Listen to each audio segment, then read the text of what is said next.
السلام علیکم ورحمۃ اللہ وبرکاتہ۔ الجامع الوظائف چینل میں آپ لوگوں کا ایک بار پھر سے خوش آمدید۔ امید ہے آپ سب بخیر و عافیت ہوں گے۔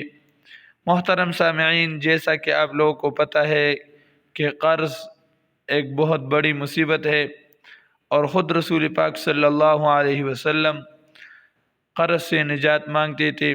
اگر آپ رسول اللہ صلی اللہ علیہ وسلم کے اذکار مسنونہ اور دعائے معصوروں پر نظر ڈال لے تو آپ لوگوں کو بخوبی یہ ظاہر ہو جائے گا کہ آپ صلی اللہ علیہ وسلم نے قرض سے کتنا نجات مانگا ہے۔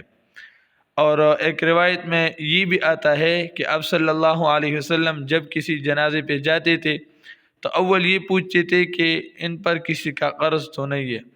اگر قرض ہوتا تو آپ قرض کا بندوبست فرماتے تھے، ورنہ جنازے سے انکار فرماتے تھے۔ تو پتہ چلا کہ قرض ایک بہت بڑی مصیبت ہے۔ لہٰذا آج کی اس ویڈیو میں ایک آدمی کے کمنٹ پر ہم نے یہ ویڈیو بنایا، اور قرض کے لیے ہم آپ کو ایک مجرب وظیفہ دیں گے۔ اس میں آپ لوگوں کو یہ پتہ ہونا چاہیے کہ قرض یہ بھی ہے کہ آپ خود مقروض ہو اور دوسروں کا آپ پر قرض ہو، تو اس کے لیے بھی ہم وظیفہ دیں گے۔ اور اس میں وظیفہ اس کے لیے بھی کارآمد ہے کہ اگر آپ کا دوسروں پر قرض ہو اور وہ آدمی قرض دینے کا نام بھی نہ لیتے ہو، تو انشاءاللہ اس وظیفے کی برکت سے آپ کا وہ قرض بھی نکل جائے گا اور اس کا بھی بندوبست ہوگا۔ تو قرض سے نجات بھی مانگا کرے، اور انشاءاللہ اس وظیفے کو اپنے معمولات میں شامل فرمائیں تو اللہ رب العزت کی مدد شامل حال ہو جائے گی۔ اور اگر آپ خود مقروض ہو تو پہاڑ جتنا قرض بھی ہو تو انشاءاللہ اس وظیفے کی برکت سے آپ کے سارے قرض وہ اللہ کے فضل و کرم سے ختم ہو جائیں گے۔ اول تو آپ لوگوں کو یہ وظیفہ اپنے دعاؤں میں شامل کرنا ہے۔ آپ لوگوں کو اسکرین پر نظر آ رہا ہے یہ دعا: اللہم اکفنی بحلالک عن حرامک واغننی بفضلک عمن سواک۔ ہاں، اللہم اکفنی بحلالک عن حرامک واغننی بفضلک عمن سواک۔ یہ دعا اپنی دعاؤں میں شامل فرما لے۔ جتنی بھی دعائیں آپ وہ مانگتے ہیں کسی ختم کے بعد، نماز کے بعد، یا اسی طرح گھر میں کسی آپ تلاوت فرما لے اس کے بعد، تو یہ دعا اپنے دعاؤں میں شامل فرما لے۔ اور یہ وہی دعا ہے جو آپ صلی اللہ علیہ وسلم نے خاص طور پر مقروض کے لیے فرمایا ہے۔ یہ وہی دعا ہے: اللہم اکفنی بحلالک عن حرامک واغننی بفضلک عمن سواک۔ اگر پہاڑ جتنا مقروض ہو، پہاڑ جتنا قرض ہو آپ لوگوں کے پر، تو انشاءاللہ یقین کامل کے ساتھ یہ اپنے دعاؤں میں شامل فرما لیں۔ اس کی برکت سے آپ لوگ وہ قرض سے نجات پائیں گے، اور جتنے بھی قرضے ہو آپ پر انشاءاللہ اللہ کی فضل و کرم سے وہ قرضے ادا ہو جائیں گے۔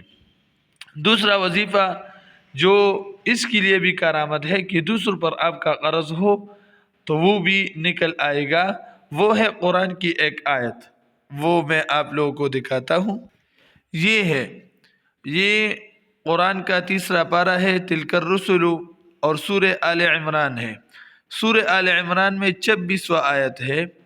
یہ قل اللہم مالک الملک تؤتی الملک من تشاء وتنزع الملک ممن تشاء وتعز من تشاء وتذل من تشاء بیدک الخیر انک علی کل شیء قدیر۔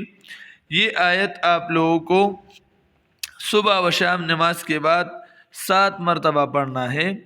قل اللہم، میں آپ لوگوں کو پھر دہراتا ہوں، قل اللہم مالک الملک تؤتی الملک من تشاء وتنزع الملک ممن تشاء وتعز من تشاء وتذل من تشاء بیدک الخیر انک علی کل شیء قدیر۔ تو اس آیت کی یہ برکت ہے کہ اگر آپ خود مقروض ہو تو انشاءاللہ اس کی برکت سے وہ قرض بھی ادا ہو جائیں گے، اور یہ بھی کہ دوسروں پر آپ کا قرض ہو اور وہ دینے کا نام تک بھی نہ لیتے ہو، یا وہ غائب ہو گئے ہو، تو انشاءاللہ اس آیت کی ورد کی برکت سے ان کا بھی بندوبست ہو جائے گا اور وہ خود قرضہ لے کر حاضر ہو جائے گا۔ لیکن یقین کامل اور اخلاص ہونا ضروری ہے۔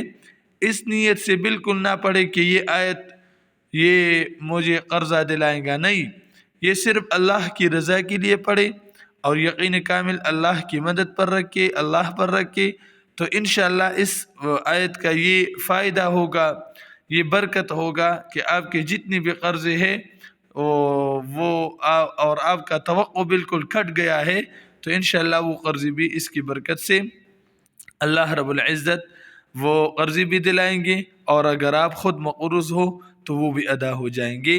امید ہے یہ ویڈیو آپ لوگوں کو پسند آئی ہوگی، اس کو لائک کرے، شیئر کرے، اور اپنے ان مجبور اور مقروض بھائیوں کو دکھا دے اور ان کا معمول بنا دے۔ گھر میں بھی عورتیں یہ ورد کر سکتی ہیں، تو ہمیں دعاؤں میں یاد رکھنا، اور جو بھی شرعی مسئلہ ہو یا جو بھی کوئی مصیبت ہو تو ان کے لیے کمنٹ سیکشن میں ہم سے پوچھ سکتے ہیں، انشاءاللہ قرآن اور حدیث سے ثابت شدہ وظائف ہم دیں گے۔ وآخر دعوانا ان الحمد للہ رب العالمین۔